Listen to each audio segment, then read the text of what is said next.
আসসালামু আলাইকুম এভরিওয়ান। ঘরেই যদি স্বাস্থ্যকরভাবে হালিম মিক্স তৈরি করা যায় তাহলে আর বাইরে থেকে চড়া দাম দিয়ে কিনে আনবো কেন।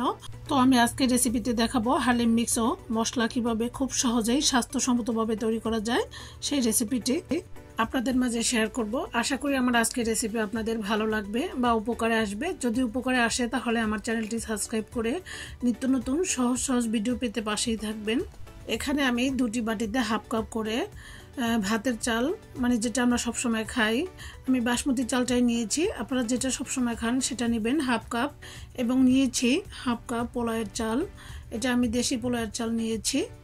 তো এই দুটি চাল আমি হালিম মিক্সে ব্যবহার করব। প্রথমে আমি ভাতের ও পোলাওর চালগুলো ঢেলে নিচ্ছি, দেখতে পাচ্ছেন। এরপরে আমি নিয়েছি মসুরের ডাল হাফ কাপ। এখানে আমি সমস্ত উপকরণগুলি হাফ কাপ করে নিয়ে নিব।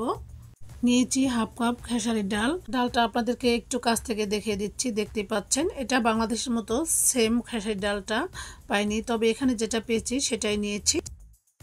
এখানে নিয়েছি হাফ কাপ বুটের ডাল, এটাও ঢেলে দিব।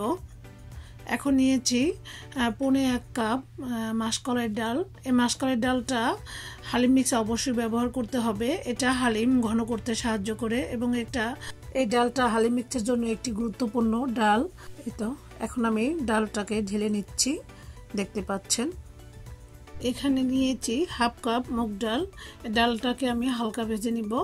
এই তো ডালটা আমি একটা ফ্রাই প্যানে দিয়ে অনবরত নেড়ে চেড়ে 2 থেকে 3 মিনিট হালকা ভেজে নিব। ডালটা কোনোভাবেই পুড়ে ফেলা যাবে না। এই তো দেখতে পাচ্ছেন ডালটা আমার হয়ে গিয়েছে। এখন আমি নামিয়ে নিয়েছি। এখানে নিয়েছি 1 কাপ গম, যেটা না হলে হালিম মিক্স কল্পনাই করা যায় না। অবশ্যই গম এবং মাসকলাইয়ের ডালটাকে স্কিপ করা যাবে না।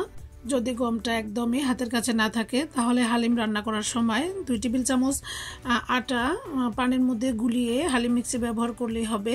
এখন আমি সমস্ত উপকরণগুলো এক এক করে একটি শুকনো তাওয়ালে এভাবে করে মুছে নিব। এতে করে উপরের হালকা ময়লাটা চলে যাবে। এই তো গমটা আমি মুছে এখন আবার মুগ ডালটাকে মুছে নিয়েছি। এখন আমি সমস্ত উপকরণগুলোকে ঢেলে দিচ্ছি। আপনারা একটা তয়লা বা একটা সুতি কাপড় দিয়ে এভাবে মুছে নিতে পারেন। এতে করে উপরের ময়লাটা চলে যাবে এবং আপনারা নিশ্চিন্তে স্বাস্থ্যসম্মত একটি হালিম মিক্স তৈরি করতে পারবেন। এবং অনেকে চাইলে এগুলো ধুয়ে ভালোভাবে পরিষ্কার করে 2-3 দিন খুব ভালোভাবে শুকিয়ে মচমচে করে নিতে পারেন। তো আমি সেটা আর করছি না। এখন আমি তৈরি করে নিচ্ছি হালিম মিক্সের মশলা। প্রথমে আমি 1 টেবিল চামচ সাধারণ জিরা নিয়ে নিচ্ছি, 1 টেবিল চামচ গোটা ধনিয়া নিয়ে নিচ্ছি, হাফ চা চামচ শাহি জিরা, এটা হালিম একটি শাহি ফ্লেভার আনবে। নিয়ে নিচ্ছি 1 টেবিল চামচ মৌরি বা মিষ্টি জিরা, নিয়ে নিচ্ছি 1 টেবিল চামচ রাঁধুনি। এটা অবশ্যই দিতে হবে, তাতে হালিমে খুব সুন্দর একটি ফ্লেভার আসবে। এটা আমি এখানে যেটা পেয়েছি এটা হচ্ছে আজওয়াইন, বাংলাদেশে যেটা ওটা হচ্ছে রাঁধুনি, গোটা মশলা নামে পরিচিত, তবে দেখতে একই রকম এবং একই ফ্লেভার। এখন আমি নিয়ে নিচ্ছি 1 টেবিল চামচ মেথি, নিয়ে নিচ্ছি 1 টেবিল চামচ কালো সরিষা, আপনারা চাইলে হলুদ বা লাল সরিষাও নিতে পারেন। নিয়ে নিচ্ছি 10-12টিরও বেশি লং। এখন আমি নিয়ে নিচ্ছি 15-20টি কালো গোলমরিচের গোটা, আপনারা চাইলে সাদা গোলমরিচটাও নিতে পারেন, সেক্ষেত্রে একটু বাড়িয়ে নিতে হবে কারণ সাদা গোলমরিচটা একটু ঝাঁঝালো কম থাকে। নিয়ে নিচ্ছি একটি স্টার মশলা, নিয়ে নিচ্ছি 2 টুকরো দারচিনি। এখন আমি আপনাদেরকে একটু কাছ থেকে দেখিয়ে দিচ্ছি। এটা হচ্ছে সাধারণ জিরা, এটা হচ্ছে গোটা ধনিয়া, এটা হচ্ছে শাহি জিরা, একটু ছোট এবং চিকন সাধারণ জিরা থেকে দেখতে। অনেকে এটা চিনেন না, তাই আমি এটা কাছ থেকে দেখিয়ে দিচ্ছি। এটা হচ্ছে মিষ্টি জিরা বা মৌরি, এটা হচ্ছে রাঁধুনি গোটা মশলা বা আজওয়াইন, এটা মৌরি থেকে অনেকটা ছোট। এটা হচ্ছে মেথি, এটা তো সবাই চিনেন। তো এই ছিল আমার মশলার পরিমাণ। এখন আমি আরও কিছু মশলা ব্যবহার করব। দিয়ে দিচ্ছি 2টি আস্ত তেজপাতা, দিয়ে দিচ্ছি 3টি শুকনো মরিচ সুন্দর একটি মশলাতে কালারের জন্য। এখানে দিয়ে দিচ্ছি 10 থেকে 15টি এলাচ, দিয়ে দিচ্ছি 3টি কালো এলাচ, দিয়ে দিচ্ছি একটি জয়ফলের 4 ভাগের 1 ভাগ, এই জয়ফল এর চাইতে বেশি দেওয়া যাবে না, কারণ জয়ফলে কষ থাকে আর শক্ত মাংস সেদ্ধ করতে খুবই সহায়তা করে। যদি মাংস শক্ত হয় তাহলে একটুকু জয়ফল দিয়ে দিবেন, তা খুব সহজেই সেদ্ধ হয়ে যাবে। এটা হচ্ছে একটি টিপস। দিয়ে দিচ্ছি একটি জয়ত্রী। এখন আমি সমস্ত মশলাগুলো থেকে শক্ত মশলাগুলো আলাদা করে হালকা টেলে নিচ্ছি 1 থেকে 2 মিনিট। এই তো শক্ত মশলাগুলো টেলে এখন আমি ছোট মশলাগুলো দিয়ে দিচ্ছি, দেখতে পাচ্ছেন, এবং তেজপাতাটাকেও আমি চিড়ে দিয়ে দিচ্ছি।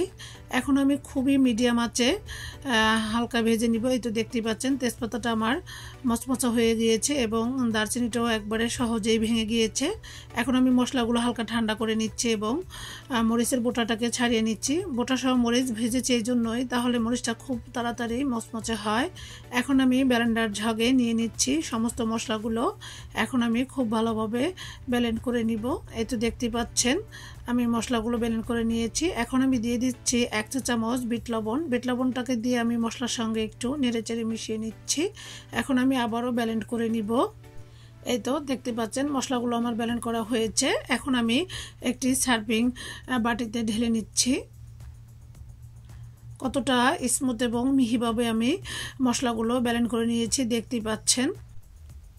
এই তো তৈরি হয়ে গেল হালিম মিক্সের মশলা কতটা সহজেই। এখন আমি ভেজে নেওয়া গম এবং মুগ ডালগুলো একটি ব্লেন্ডার ঝগে দিয়ে ব্লেন্ড করে নিচ্ছি। এই তো আমি ব্লেন্ড করে নিয়েছি, দেখতে পাচ্ছেন হালকা দানা দানা আছে, আমি একবারে মিহি করে ফেলিনি। ব্লেন্ড করা ডাল চালের মিশ্রণগুলো একটি ট্রেতে ঢেলে নিচ্ছি। সেম প্রসেসে আমি সবগুলো ডাল চালের মিশ্রণ ব্লেন্ড করে নিব। এটা ব্লেন্ড করার সময় 30 সেকেন্ড ব্লেন্ড করবেন, আবার 30 সেকেন্ড অফ করে করে ব্লেন্ড করে নেবেন। এতে করে ব্লেন্ডার ঝগ ভালো থাকবে, ব্লেন্ডারের মেশিন নষ্ট হওয়ার ভয় থাকবে না। এখন আমি সমস্ত মিশ্রণগুলো পর্যায়ক্রমে ব্লেন্ডার করে করে ঢেলে নিচ্ছি। আমি অল্প অল্প করে ব্লেন্ড করে নিয়েছি, এতে করে ব্লেন্ডার ঝগের মেশিনের কোনো রকমের সমস্যা হবে না। এই তো দেখতে পাচ্ছেন, কাছ থেকে দেখাচ্ছি, আমি হালকা দানা দানা রেখেছি, একবারে মিহি করে ফেলিনি। আমরা একটু কষ্ট করে এভাবে যদি বানিয়ে নেই তাহলে স্বাস্থ্যসম্মত খাবারটা আমরা ঘরে বসেই খেতে পারি, বাজার থেকে চড়া দাম দিয়ে কিনে না এনে। এখানে যতগুলো হালিম মিক্স আমি করে নিয়েছি এগুলো একসাথে রান্না করলে এখানে 2 কিলো মাংস ব্যবহার করতে হবে, সেটা গরু, খাসি বা চিকেন হোক। 2 কিলো মাংস দিয়ে রান্না করলেই পারফেক্টলি হবে। এই তো দেখতে পাচ্ছেন আমি একটি এয়ারটাইট কাচের ঝাড়ে হালিম মিক্সগুলো সংরক্ষণ করে রাখছি। এটা আপনারা নর্মাল ফ্রিজে রেখে 6 মাসও রেখে খেতে পারবেন, আর বাইরে রেখে 3 মাস খাওয়া যাবে। তবে সেক্ষেত্রে মাঝে মাঝে একটু রোদে দিলে ভালো হবে। রেসিপি সম্পর্কে আপনাদের যদি কোনো প্রশ্ন থাকে অবশ্যই কমেন্ট করে জানাবেন।